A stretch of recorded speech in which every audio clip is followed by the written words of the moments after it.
Hello. ये MCQ state का part 5 होगा ये। तो चलिए फर्स्ट क्वेश्चन से स्टार्ट करते हैं। पहला क्वेश्चन है, which of the following is not a valid variable name declaration. इनमें से कौन सा वैलिड वेरिएबल नेम डिक्लेरेशन नहीं है। तो इसका जो ऑप्शन है, int A3 dash, int A-3, int 3A dash and int dash 3A।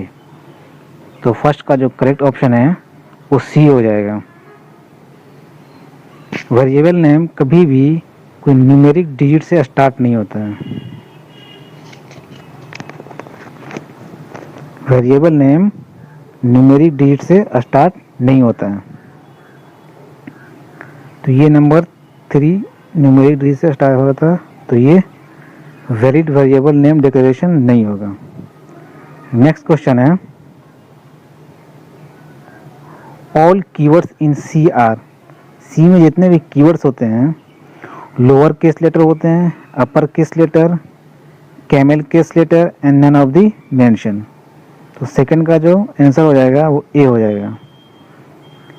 All keywords in C are lower case letters. C में जितने भी कीवर्ड्स होते हैं वो सब लोअर केस लेटर में ही होते हैं। नेक्स्ट क्वेश्चन है, the output quality of a printer is measured by. जो प्रिंटर का जो आउटपुट का जो क्वालिटी है वो मेजर किया जाता है। ऑप्शन है डॉट पर सेंटीमीटर, डॉट पर square inch and dots printed per unit time and D है नन ऑफ दी एबव। तो 3 का है करेक्ट ऑप्शन बी हो जाएगा, डॉट पर स्क्वायर इंच। नेक्स्ट क्वेश्चन है,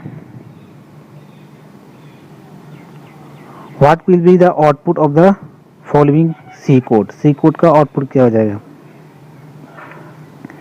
देखिए मेन फंक्शन डिक्लेरेशन हो गया है, उसके बाद x का वैल्यू 1 डिक्लेयर किए हैं, y की वैल्यू 2 है। अब ये कंडीशन इफ है, x ये जो ऑपरेटर है ये एंड ऑपरेटर है, x और y वही 1 के बराबर है।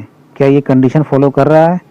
x 1 है एंड y 2 है। x 1 है एंड y इक्वल टू 2 है। तो ये दोनों क्या 1 के बराबर हैं, नहीं है। ये दोनों 1 के बराबर नहीं है, तो ये स्टेटमेंट फॉल्स में आ जाएगा। तो ये आपका ये प्रिंट करेगा फॉल्स। तो ऑप्शन में क्या क्या है, true, false, compile time error and undefined error. तो इसका ऑप्शन हो जाएगा फॉल्स, बी। नेक्स्ट क्वेश्चन है, which of the following memory medium is not used as a main memory system. में से कौन सा मेमोरी मीडियम जो है वो मेन मेमोरी सिस्टम में यूज नहीं होता है। ऑप्शन है ए है मैग्नेटिक टेप, बी है मैग्नेटिक कोर, सी है सेमीकंडक्टर एंड डी है ऑल ऑफ द एबव। तो क्वेश्चन नंबर 5 का जो करेक्ट आंसर है वो ए हो जाएगा। मैग्नेटिक टेप जो है वो मेन मेमोरी मीडियम में यूज नहीं होता। नेक्स्ट क्वेश्चन है, 1 zettabyte इज ऑप्शन है, ये आपका 10 टू द पावर 18 है, ये 10 टू द पावर 19 है, ये 10 टू द पावर 20 है, ये 10 टू द पावर 21 है। ये सब ही पावर में है। ये लास्ट 2 डिजिट थोड़ा मिसप्रिंट हो गया था। तो ऑप्शन आपका दिया हुआ है, ए ऑप्शन ये हो जाएगा, बी ये हो जाएगा, सी ये हो जाएगा, डी ये हो जाएगा। तो 1 zettabyte is 10 to the power 21 इसका करेक्ट आंसर हो जाएगा, 10 to the power 21। Next question है, rearrangement of files and spaces are happened through. Option है A debugging tools, file compression, D है डिस्क फ्रेगमेंटेशन एंड डी है none of the above. Rearrangement of files and spaces happen through disk fragmentation से होता है। ये 7th का correct option हो जाएगा सी, डिस्क फ्रेगमेंटेशन। नेक्स्ट क्वेश्चन है, MIPS stands for many instructions per second, multiple instructions per second, and millions of instructions per second, and none of the above. AIMIMP का जो फुल फॉर्म होता है ये होता है सी, ऑप्शन सी है, millions of instruction पर सेकेंड। नेक्स्ट क्वेश्चन है, which of the following is not a primary storage device, इनमें से कौन सा प्राइमरी स्टोरेज डिवाइस नहीं है? ऑप्शन है optical disk, magnetic disk, hard disk, and none of the above. तो नाइन्थ का जो करेक्ट ऑप्शन हो जाएगा डी, इनमें से कोई भी प्राइमरी स्टोरेज डिवाइस नहीं है। नेक्स्ट क्वेश्चन है, which of the following is not a valid representation in bits, bits का जो रिप्रेजेंटेशन होता है इनमें से कौन वैलिड नहीं है, मतलब इनवैलिड है वो? 8 बीट, 24 बीट, 32 बीट, 64 बीट। तो 10 नंबर का आंसर हो जाएगा आपका बी, 24 बीट जो होता है ये इनवैलिड रिप्रेजेंटेशन होता है, बाकी ये 3 बीट जो होते हैं ये वैलिड है। 24 बीट इनवैलिड रिप्रेजेंटेशन होता है। नेक्स्ट क्वेश्चन है, the binary number 111 and its two's complement form is, एक नंबर आपको दिया गया है 11, इसका आपको बताना है टूज कॉम्प्लीमेंट फॉर्म। तो फर्स्ट टूज कॉम्प्लीमेंट निकालने का फॉर्मूला है, जो नंबर दिया हुआ हो उसको आपका वंस कॉम्प्लीमेंट निकालना है, वंस कॉम्प्लीमेंट। तो वंस कॉम्प्लीमेंट निकालने के लिए इसका अपोजिट हो जाएगा, 111 है तो सब 00 हो जाएगा इसका। तो ये आपका वंस कॉम्प्लीमेंट हो गया, इसमें आपको अब 1 ऐड कर देना है, तो ये आ जाएगा 001। तो 11th का आंसर हो जाएगा बी, टूज कॉम्प्लीमेंट फॉर्म इसका 001 हो जाएगा। नेक्स्ट क्वेश्चन है, the rules that give meaning to the instructions, क्या बोलते हैं उसको? Semantics, syntax, code and cases. तो 12 का करेक्ट आंसर हो जाएगा semantics, the rule give the meaning to the instruction is semantics. Next question है, Prolog comes under, Prolog comes under option है logic programming, procedural programming and OOP, D है functional. तो 13th का जो correct answer है वो A हो जाएगा, Prolog comes under logical programming, Prolog एक लॉजिकल प्रोग्रामिंग है। नेक्स्ट क्वेश्चन है 15th, DBMS manage the interaction between blank space है and database, DBMS manage the interaction between user, client, end users and stakeholders। तो 15th का जो correct answer है वो C हो जाएगा, DBMS manage the interaction between end users and database। Next question है, A transmission that generally involve dedicated circuits, a transmission that generally involves dedicated circuits, simplex होता है, हाफ डुप्लेक्स होता है, full duplex होता है and semi duplex होता है। तो 16th का जो करेक्ट आंसर है वो ए हो जाएगा, सिंप्लेक्स होता है। A transmission that generally involve dedicated circuits is simplex होता है वो। नेक्स्ट क्वेश्चन है,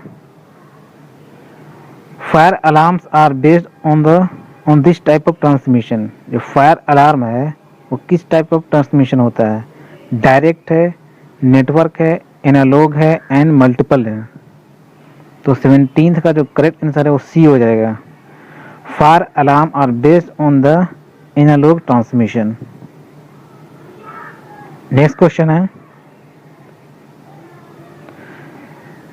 operator at bottom 2 layer of the OSI model, कौन सा ऑपरेट होता है ये? Bridge, switches, models and modules operate at between the 2 layers of OSI models, कौन वर्क करता है ये?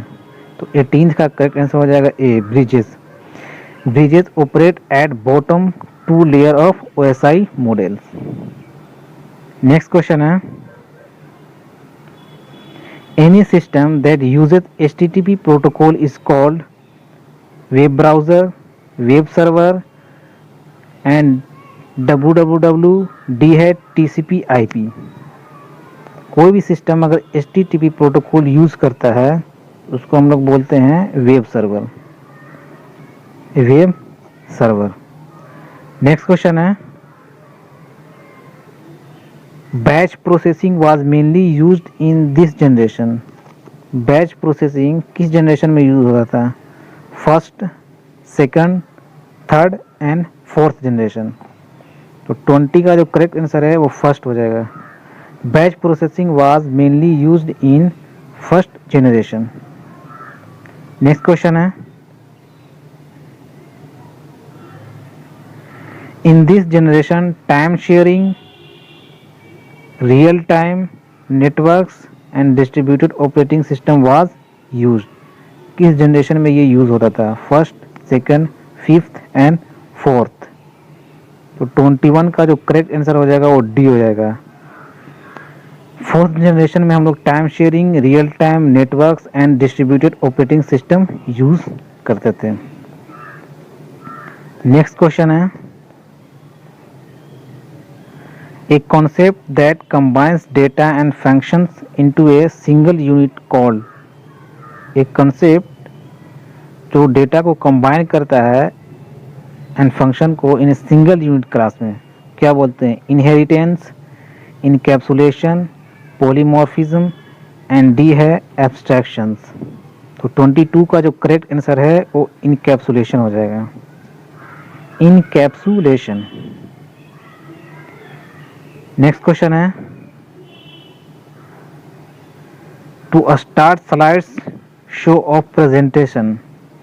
स्लाइड शो हम लोग जो प्रेजेंटेशन करते हैं कैसे होता है वो? ऑप्शन है प्रेस 5 की, F5 की, बी है from slide show tab choose start from the beginning option, and C है from slide show menu choose rehearsing time, and D है बोथ ए एंड बी। तो 23 का जो करेक्ट आंसर है वो D हो जाएगा आपका। प्रेस 5 से भी and slide show tab choose start from the beginning सोन, यहाँ से हम लोग स्टार्ट कर सकते हैं slide show presentation. Next question है, which shortcut key insert a new slide in a current presentation. एक करेंट प्रेजेंटेशन में आप न्यू स्लाइड जो इंसर्ट करेंगे उसका शॉर्टकट की क्या होगा? Control plus N, control plus S and control plus Q, and D है कंट्रोल प्लस एम।